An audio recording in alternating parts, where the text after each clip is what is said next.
Hi guys, it's Amy and Jen with Successful, Single, and Not Willing to Settle, where we show amazing women how to attract the perfect person for them by embracing and showcasing their authenticity, even in our ever-changing world. Which right now means coronavirus, social distancing, quarantining, working from home. Dealing with the fact that Jen is frozen. Oh no! As we were just saying, if you virtually date, this might happen. It's very, very possible. I will tell you a quick fix, which I actually do with some of my clients. If you do, so tonight we're going to talk about why you should consider video dating and not throw your dating life out the window just because of Corona. Okay, that's the thing. But a quick fix if you freeze on a video date and it really gets annoying to the point where you can't hear the other person through half of it. What I've been doing is I use the phone and my computer. So I put the person on speaker and I have the video going. So if they freeze, I could still be having a conversation. It's not as daunting with a frozen picture as it is like a conversation that keeps getting cut into. That's a really hot tip from Amy. Hot tip, ding, ding, ding, ding, ding. Hot tips. We should come up with a theme song for that. Hot tips. That's with it. Like a flashing like logo that like... Yeah. Hot tips with Amy and Jen. It sounds so like 80s Saved by the Bell. It sounds, which is perfect. That is a perfect way for something to sound. It's true. So see, I can still hear Jen, but her face is frozen, although in a lovely smile. Am I frozen again, Jen? Yeah, you're frozen. But what's funny is that each time I freeze, you tell me I'm frozen, but then I literally will freeze. Like you said, you're frozen, and I was like, well, but why do we do that? I don't know. I love it. That's like when I text people and I send emojis, I make the face of the emoji. I'm like, how do you make like the heart eyes face? I don't really send that one. Oh, that's probably one of my favorite. What is your top emoji? My top one is that guy. Like the bright eyes. Where the big smile, like the oops. Oh, the awkward smile. Yeah. Awkward smile. Okay. Yeah, and another one is the monkey like this, but I don't make that face. Okay. And then this one. Yeah. I usually send the three of them together. Okay, so my top ones are red heart, awkward face, the one that's straight across, and then the this one. Yeah. It's so true. I do this a lot. Cause when I want to say okay, you know how like if you send okay or like K, it won't always send the right thing. It'll send like mine will send I, and I'm like, what? Instead of the letter K. Yeah, I read somewhere that K is like FU. Yes. In texting, and now I'm just saying K. Like I'm really not being like. I had a whole conversation where someone explained this to me. Now this was years ago, but like K exclamation point is fine. So is KK. Yeah. Yeah. I was but like, KKK is not good.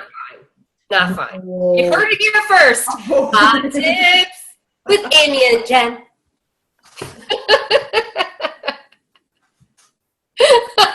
We're so helpful. But let's get into the good stuff. Yeah. Let's get started. Some icing, but let's get into the real nitty gritty here. So what we're here to tell you and give you 5 top reasons. There are more. But 5 top reasons to not give up on dating while all this Corona shit's going on, right? And we're going to make a plea with you. We're going to keep it to 5, so we keep it nice and sweet and short. But we know a lot of you out there, we're all feeling it. Feeling anxious and down and having this kind of roller coaster is very, very normal to be happening right now. And to have the knee-jerk reaction of like, oh, well, I might as well just like close the door to dating is a normal reaction. But we're just going to give you 5 really good reasons why this might be a great time to be dating. And when we're talking dating, the best. Yes, very possibly the best. And when we're talking dating, we are talking virtual dating. We're still promoting social distancing. We're not saying like, screw this Corona bullshit, go out and have a date. We're talking about virtually dating. And in our next video, we'll go into like how exactly we would recommend you do that. Okay. But tonight it's really just about why. Why should I do that? Why should I not? Why should I go back on Bumble and Tinder and whatever else I was on, OkCupid, and continue talking to people when I can't physically get in touch in front of them like right now? Right. So the first one that we were talking about is the idea that you might find yourself with actually a lot more time. And this is something that you can do during that time. Now, I've heard mixed things. Like I've heard people shocked at how busy they are during this time. How about you, Jen? Yeah, same. Or just when we initially heard that we were going to be working from home and kind of doing all these things, you sort of have these delusions of, oh, I'm going to have so much free time. But then, you actually find that maybe things take longer because you're in this situation, or normally you would just run out to like the local deli to get your lunch, but now you're like making your lunch. So some of those things take a little longer. Obviously technical difficulties with people sometimes working from home and using like their residential Wi-Fi. That's been an issue that's kind of been reported a lot lately. So things are taking longer. But when we're talking about, and we live in the Northeast. So when we're talking about like, if you work a 9 to 5 or a 9 to 6, like you've gained back that commute time.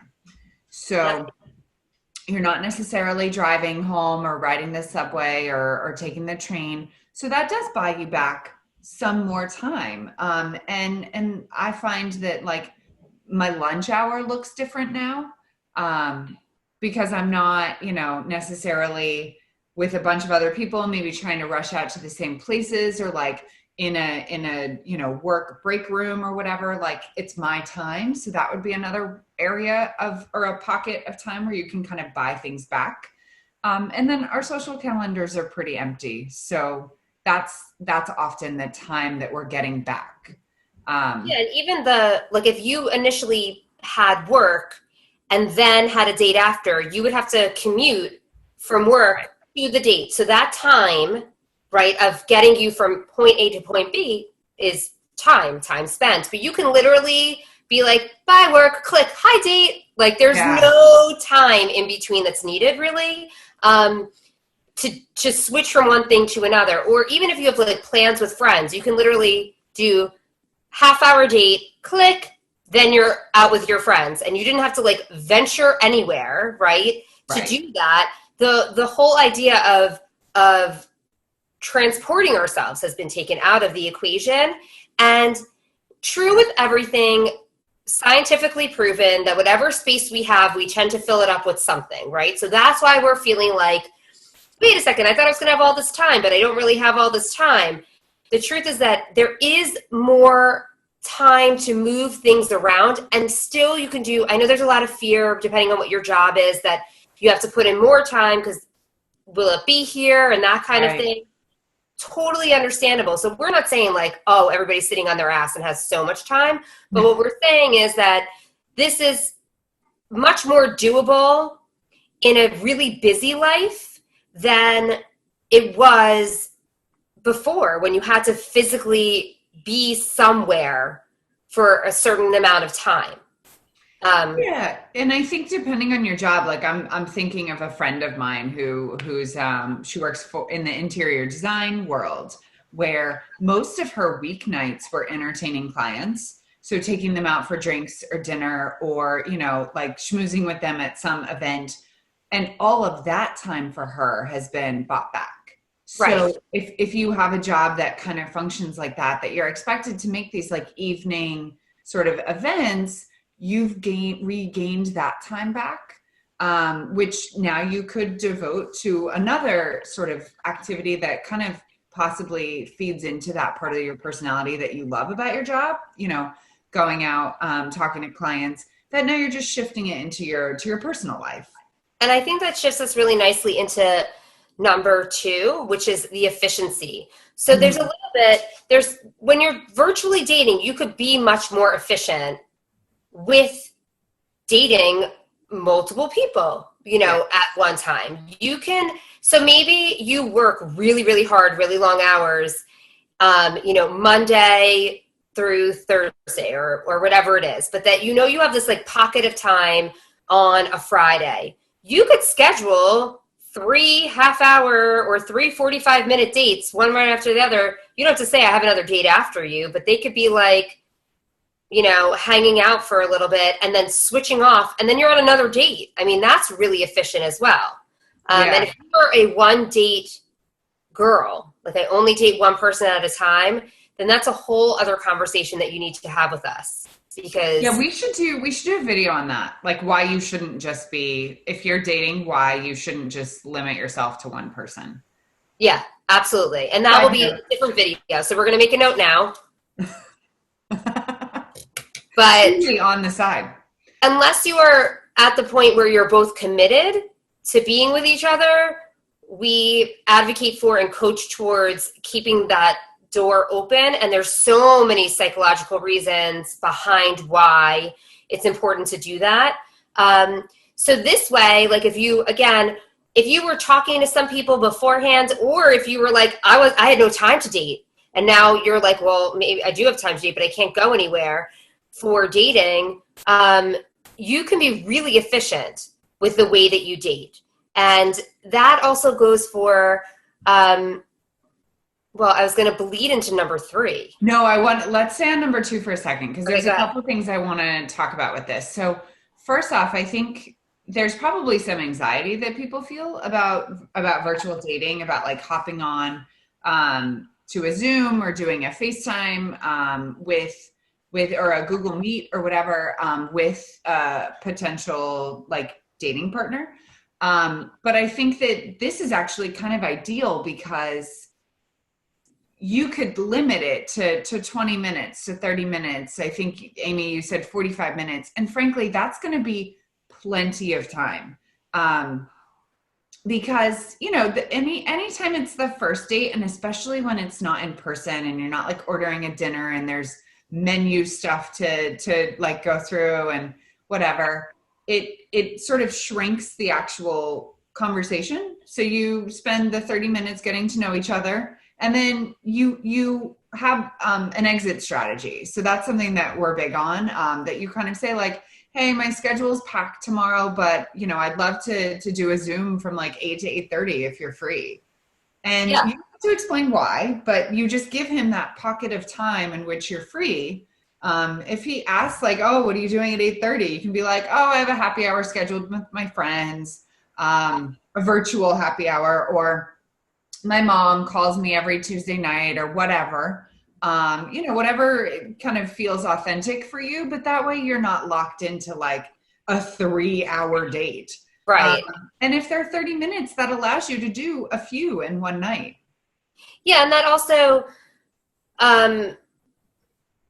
we also kind of promote the having an exit strategy, even when you don't have 3 lined up or you don't have something. So you can always extend that, right? You can always be on a date and say you only have a half hour, but if it's going really well, you can get some message on your phone that says, oh, my thing got canceled. I have a little more time.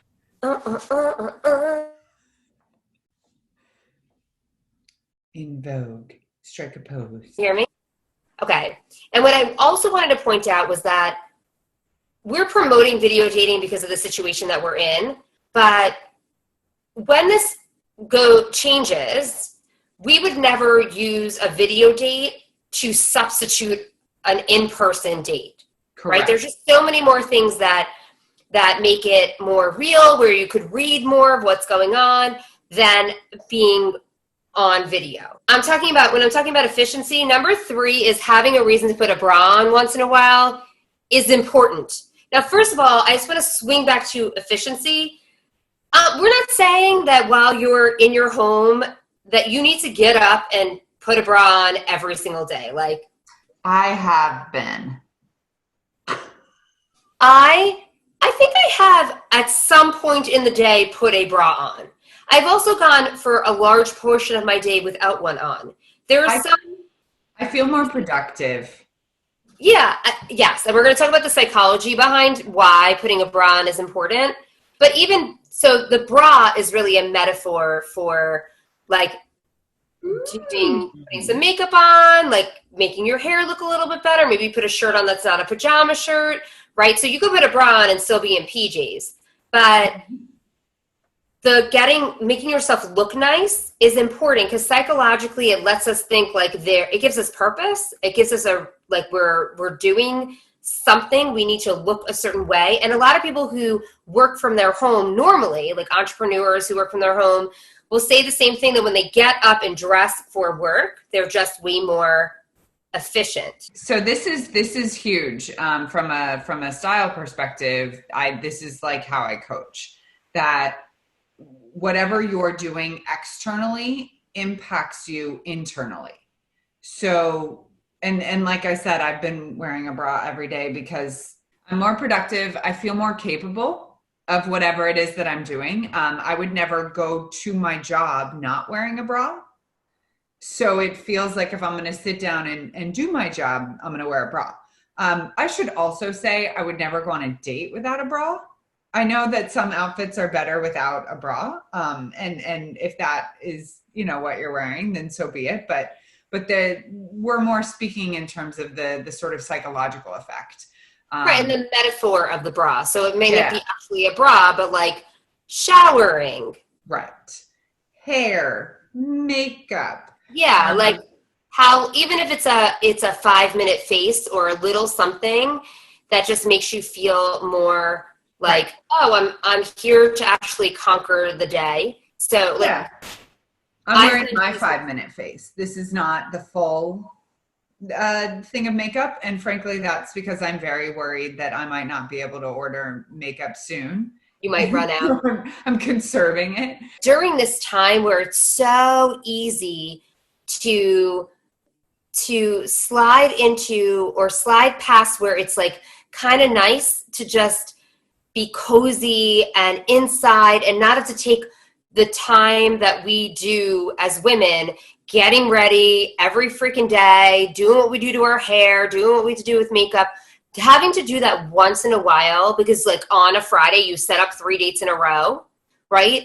Can breathe life into this time where we're so isolated with each other. Because the truth is that like if I just hopped on with Jen and was just talking to Jen, like she doesn't give a crap if I have makeup on or not. So like I might hop on there with my hair in a bun and a sweatshirt on, but having to present yourself or think about what do I look like is actually psychologically beneficial during this time. It breathes energy. If you wouldn't wear it on a first date, why would you wear it on your first virtual date? Yes. I think the important thing to keep in mind is like, they're more than likely only going to see like, from here up. So keep that in mind. By no means are we saying, please put on your stilettos or whatever that you would wear on a date, but keep in mind that there's a visual aspect to dating. And it's very psychological that you will walk into that virtual date feeling more willing to put forth effort in the conversation, feeling more confident, feeling maybe even more like intelligent or interesting because you've sort of prepped yourself for it.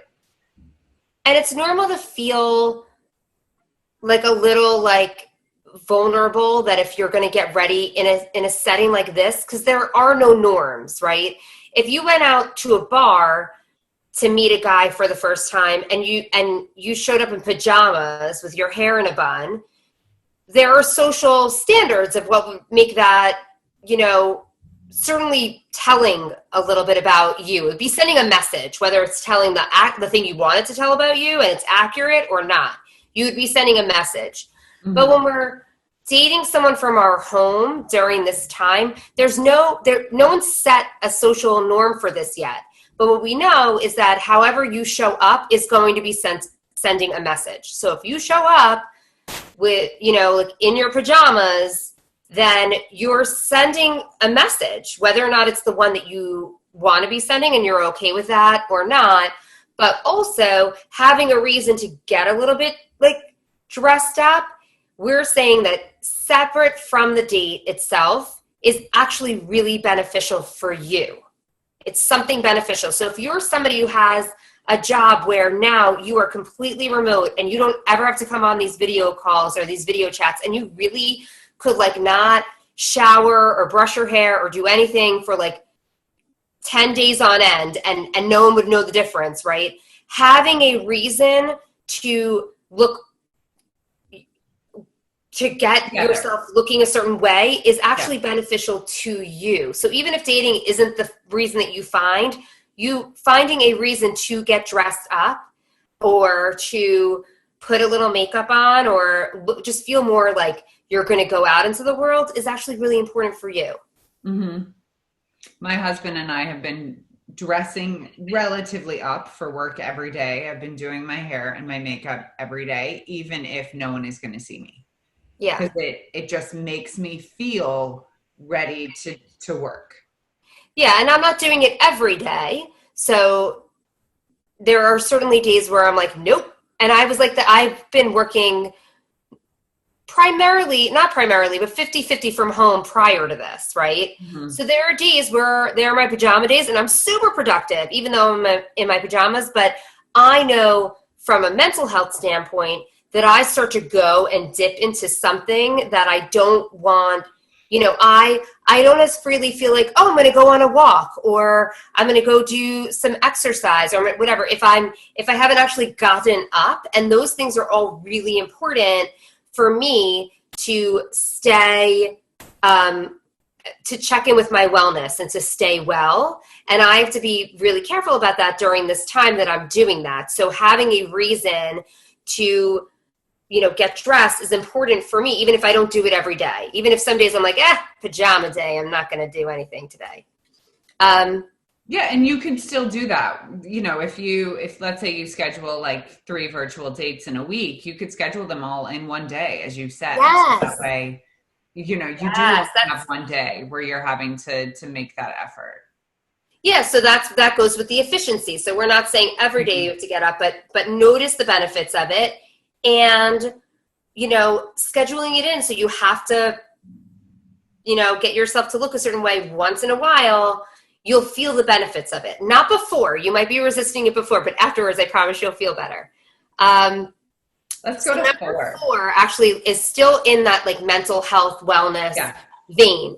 And that's the idea that a lot of you guys out there, some of you are single moms. Some of you out there are single and by yourself and living alone. Yeah. And both of those, being the only adult in the house or being the only person in the house, can be very isolating. And it's nice to go into a setting where every conversation is not about Corona and how you're managing Corona, right? Mm-hmm. So having an opportunity to just like meet someone new and find out about them can be really helpful right now, even if none of these dates end up going anywhere.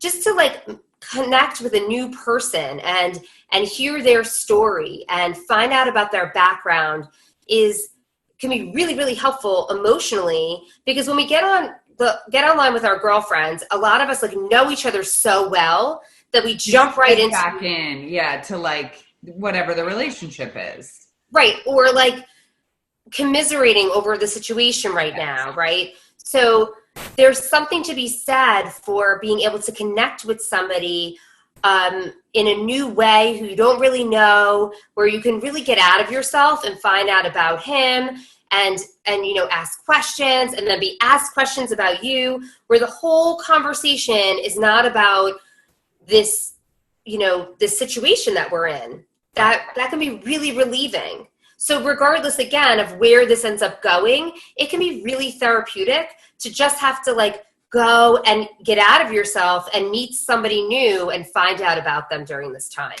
And Amy, I mean, you have the background in mental health and those kinds of things, but when you meet someone organically, there is that rush that you feel. Is it dopamine? Yeah.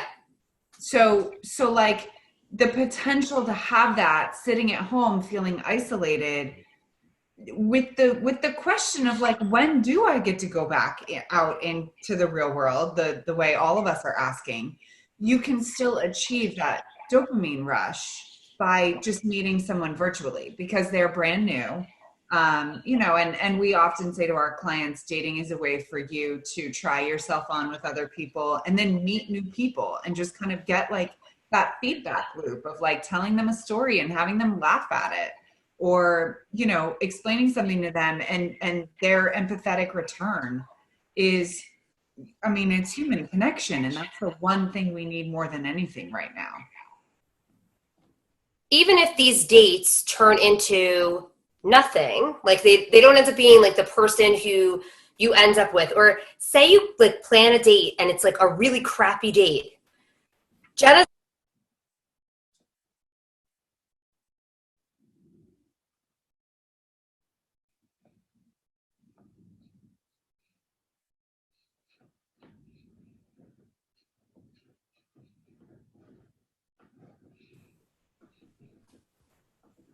can you hear me now? Yeah, but okay, what song were you singing in your head while you were doing that? I wasn't singing a song. I think it was Just Dance. Okay. But to me, to dance, you have to have a song. I was singing the dun, dun, dun, dun. Jump on it. Jump on it. Jump on it. I don't know. Like this apparently makes me think of that. Hot tips. You know, I feel like this sister in Parks and Rec. Like collectively, you and I are the sister of is it the one who's like, money, please? You're frozen. Frozen. Oh, there we are. Do you hear me singing about being frozen? What? I was just like, we are just so frozen. You were frozen this whole time. I didn't hear a word you said. Oh, but okay, so I told you this story of which character from Parks and Rec that I feel collectively tonight with the frozen stuff that we're reminding me of. But it was funny because I'm like telling this story, I'm putting myself out there, and like your face, frozen, was like Wait, now you're frozen, your face is frozen, so I don't know. My face is what, like super interested? Okay, you're back. What was it like? It was like a rejecting face, and I just was like, do I keep telling this story even though I know she's I frozen? thought I was judging you. Oh, that's it's important fine. to know. That's important to know when you virtually date, that can happen. Just He's not go with silently the judging story. you. He is frozen. I'm frozen now. No, I'm saying he's not silently judging you. He is Yeah, frozen. it's Hot frozen. tips with Amy and Jen. But the other thing I think about, let's say a potentially awkward virtual date, is sort of rewriting it in your mind when it's over, of like, I'm so glad we had this virtual date because now I know that that person is not right for me, and I will not kind of play them up in my head. It also gives you what I was saying before when we cut out is Jen saying diftus, which is do it for the story. Yes. So the next time you get online with your girlfriends, you could be like, oh my God, I was just on the worst date. And they will be grateful that the conversation is not around this stuff and what's going on in the world. It's like you're spreading the wealth of a bad date is to talk about. Yeah, a bad date is like fodder conversation for years. Don't aim for it, but if you get it, see it as a gift. Right. We don't see anything that's like a missed, like you wasted time by going out on a date, even if it's the worst experience of your entire life. That's an amazing story, and you will grow from it. Also, there's no wasted time on a date. Yeah, for me, every bad date was a chance to calibrate like my barometer of what I was looking for. Yeah, going into it knowing like, hey, whatever happens, happens. I'm just going to be myself. Takes away the pressure of it having to be perfect, and then you deciding whether you want to go on another one because of the state of the one before, which the state of the one before has nothing to do with what the next one would be like. Like that's just not a rational way of deciphering whether or not to do this. Yeah. So that gets us to, so we were saying if you were single, that number 4 was if you were single, or even if you're a single mom, that you guys are in a population that is feeling more isolated. So reaching out and having a conversation with somebody who is, new to you can be really exciting and kind of put some flair into this like time in our lives. So we're not having impromptu meetings with people. We have to like kind of set them up. And the last one, number 5, is that allowing yourself to dream is so important right now. It's the uncertainty of where we're going has gotten everybody very much into this kind of mindfulness, which is actually a positive thing where it's just like, I'm just enjoying what's going on right now. When you can get into that state, we've been wanting to be in that state for years. We've been talking about that state more than years, right? But we're moving so fast that like nobody can get into that state. Well, now we are in a situation where we know so little about what tomorrow is going to bring that we are almost forced into this state of mindfulness where we get very present. However, to get so present and not have any like future dreams, not future worries and anxieties, but future dreams. Like when this all comes, what if you meet someone amazing and you build this great relationship with them and then you meet them in person and your story is that this is how you met, or what if you don't meet somebody, but you have these great conversations and it leads to somebody you don't know, like all of our dating experiences lead us into this weird path of like, it's just excitement. So to allow yourself to be able to dream right now and say, screw you, Corona, you're not going to get in the way of what I want my future to look like, is also extremely empowering. And I know a lot of you women that we work with and that are watching this are really strong, independent women. And you wouldn't let someone stand in front of you and be like, sorry, you're not getting any of your dreams. So don't let this like scary whatever thing that's going on out there do it either. Take some control back and don't let obstacles keep you down. Right. To me, we started this video of like why you should date during Corona, but the question should be like, why shouldn't you? Yeah. There's nothing holding you back. You have more time. It's a way to bring joy into your daily life, which probably feels very monotonous right now. And it's an interesting way to kind of spice it up. Yeah. And for anyone who has like a but I don't, whatever, these were just some examples of why it would be beneficial, again, if we take the end out of this. I was just thinking about like our working moms, but I have kids home and listen, I hear you, like our single moms or whatever. So again, it depends on the age of them and that kind of thing. But if they're really young, they go to sleep early, probably, hopefully, gosh. And if they're older, they're more independent and want some time on their own. Those are all places where you can put this stuff in, where they're more entertained doing their own thing. And you can do this and you don't have to leave them. You don't even have to pay for sitters right now to go out on a date. You could just go on a date and not pay anybody to watch your kids. I mean, that's freaking brilliant. So we're just saying you can get everything that you want or keep your life moving in that direction even when this is happening, especially in the dating and relationship realm. You can still go out on dates. You can still try yourself out on other people. You could see how it feels. You can grow from it. You could be doing all those things that you would be doing if you were dating in person. And now you could do it more efficiently and from the comfort of your own home. So to sum up, guys, we're either going to like highly edit this video or just leave it as is. We're going to kind of see what happened here. But as messy as it can be and as scary as it can be and as unpredictable as video dating can be, there's so many benefits to it that we really think that opening yourself up to it and giving it a shot, and you know what, you could do it and not tell anyone you're doing it. So no judgment, nobody knows. No expectations. Yeah, nobody needs to know that any of this happened. You could just be like, yeah, I'm going to try. Who knows? Just give it a shot. And we would love to hear from you with your experiences and how it all is going. So you can always let us know your ups and downs. Like we said, there's no time wasted, even if it's an up or a down. We've had our juicies. So tonight was the top 5 reasons why you should give video dating a shot during coronavirus. And the next time we come back, it's going to be the do's and don'ts of video dating. All right, guys, have a great night. Hot tips. Amy and Jen. Have a great week, guys. We'll see you next time.